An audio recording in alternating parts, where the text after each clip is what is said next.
This has been an exceptionally important endeavor.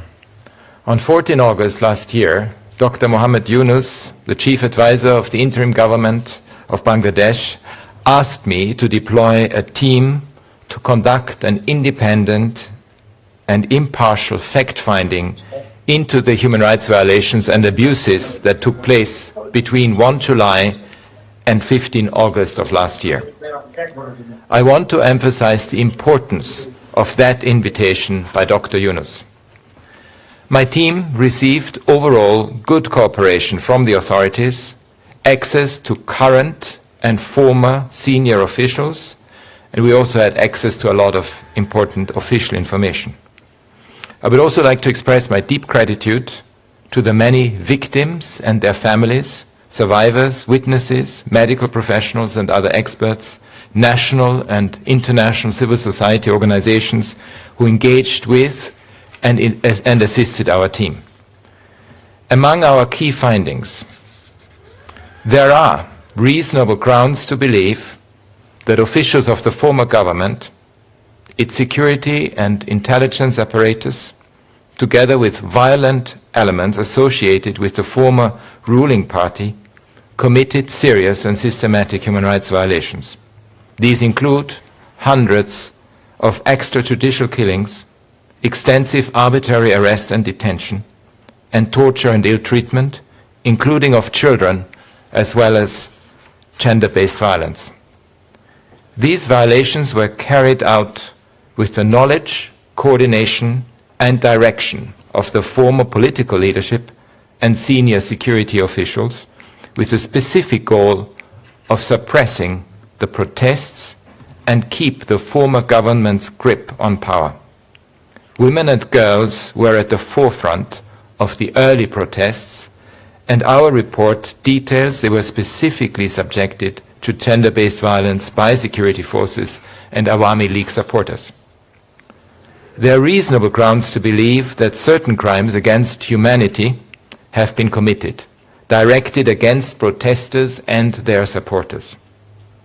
We also documented serious acts of revenge that private individuals committed against supporters of the former ruling party, police officers, and in some cases people belonging to minority and distinct religious groups in the immediate aftermath of the protests. Efforts to ensure accountability have begun, with many cases being lodged, including before Bangladesh's domestic International Crimes Tribunal. There are major challenges and deficiencies in the current legal system, and significant steps need to be undertaken to ensure compliance with international standards of due process and fair trial. My office is available to advise and support the government in addressing these issues. There are also accountability avenues at the international level that can be considered, such as universal jurisdiction, as well as a referral by Bangladesh of this situation to the International Criminal Court. For violations of this gravity and magnitude, however, much more will need to be done than criminal trials. What is needed is a comprehensive process of truth-telling, reparation, memorialization and reform as the path to national healing, and my hope is that this report will contribute to that. Thousands of people, including children, have suffered life-altering injuries.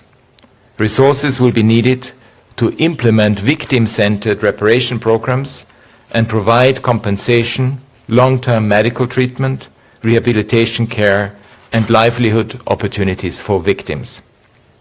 It is just as important that Bangladesh institutes profound reforms so that such serious violations will never occur again, and that the repressive laws and institutions underpinning them are dismantled or completely overhauled.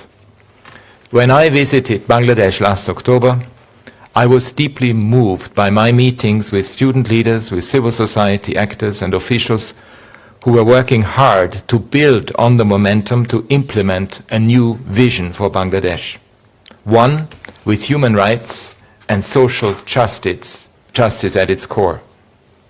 The recommendations in this report are made in the spirit of contributing to the implementation of such a vision. And my office is available to continue and further expand our cooperation with Bangladesh, including through a strengthened presence in the country. In recent decades, Bangladesh's promise has too often been marred by bitter feuding and patronage and identity politics.